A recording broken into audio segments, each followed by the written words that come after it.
Have you ever watched a news broadcast where the government announced billions of dollars for a new project and thought, how can they afford this with so much debt?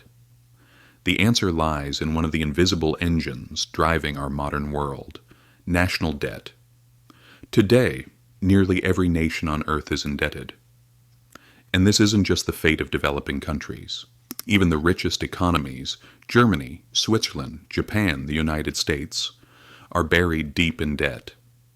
Japan's debt is now more than twice the size of its entire economy, while U.S. national debt has already crossed $36 trillion. And that number keeps climbing, every single second.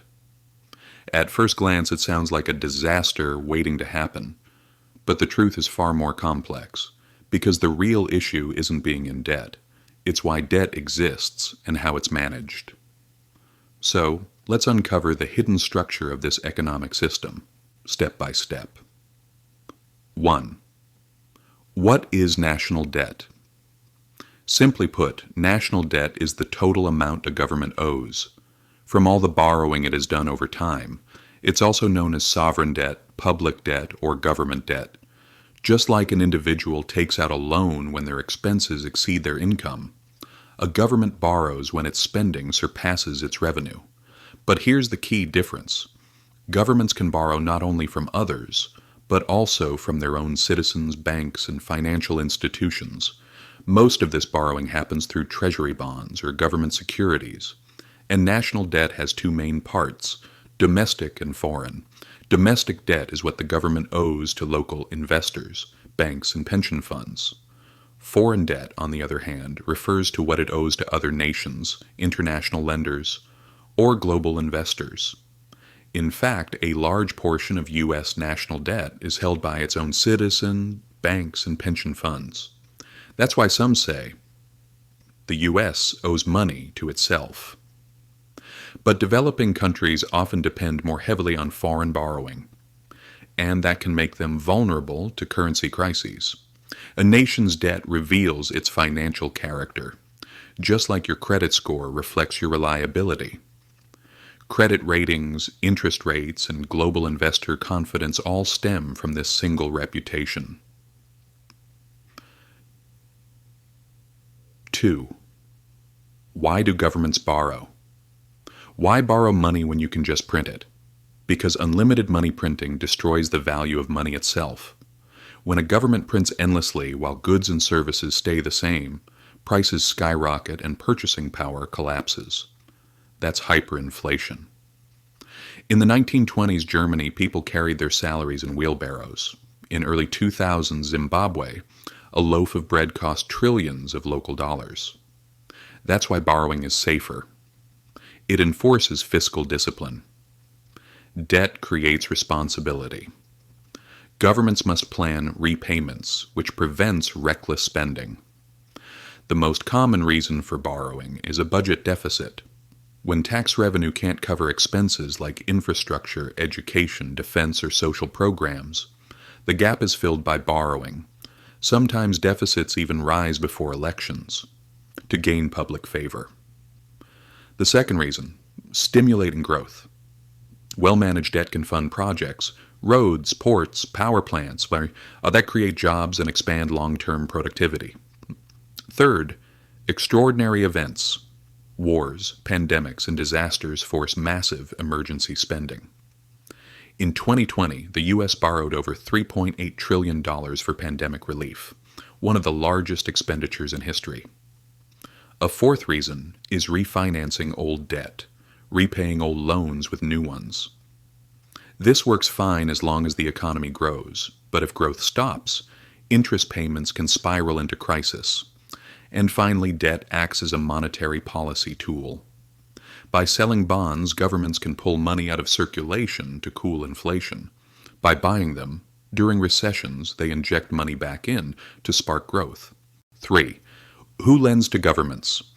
There are three main lenders: domestic investors, foreign creditors, and the central bank. Domestic investors include banks, insurance firms, and individuals who buy government bonds, often seen as the safest investments around in the U.S. Treasury bills are known as a safe haven. Citizens earn stable returns, and the government secures funding, a mutual benefit. The second group's fagety are foreign creditors. These include other nations, international banks, and global institutions. China and Japan, for example, hold massive amounts of U.S. Treasury bonds, creating a web of mutual dependence. China lends, the U.S. spends, and buys Chinese goods in return. Developing countries often borrow from global bodies like the World Bank or the Asian Development Bank. These loans help build infrastructure, but often come with conditions, structural reforms, that can limit a nation's independence. In crises, the IMF, the International Monetary Fund, becomes the last resort. It offers emergency loans but demands strict austerity policies in return. And while those policies may stabilize economies short term, they often bring unemployment, poverty, and unrest later. The third lender is the central bank. Governments can sell bonds directly to it, effectively creating new money. But this has to be done carefully. Too much and inflation follows. That's why central banks typically act indirectly, through open market operations. 4. Is national debt always dangerous? Not necessarily. Debt is a natural part of modern economy. It fuels growth, development, and resilience. But when mismanaged, it becomes a trap. As debt increases, so do interest payments. Eventually, governments might spend more on servicing debt than on health, education, or innovation. That undermines both prosperity and trust. Economists use the debt to GDP ratio to measure sustainability.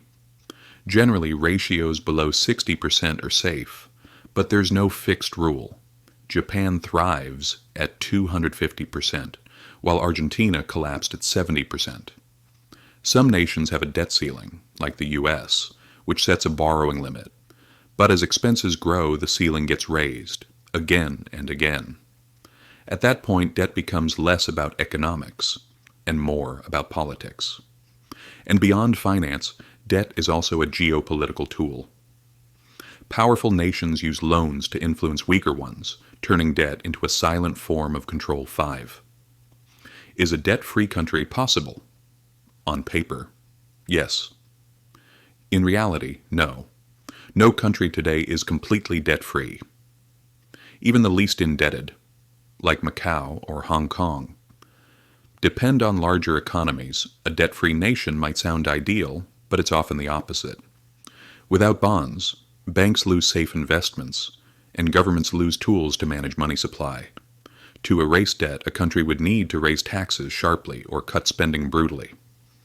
Both would stall growth. In truth, debt is a tool, one that shapes the future. When managed wisely, it drives progress. When neglected, it destroys stability. Around the world, every government walks this tightrope, balancing ambition and caution. Some rise through debt-fueled progress. Others collapse under its weight. Because debt, in the end, is the hidden heart of the modern economy, and without understanding it, no nation's destiny can ever truly be understood.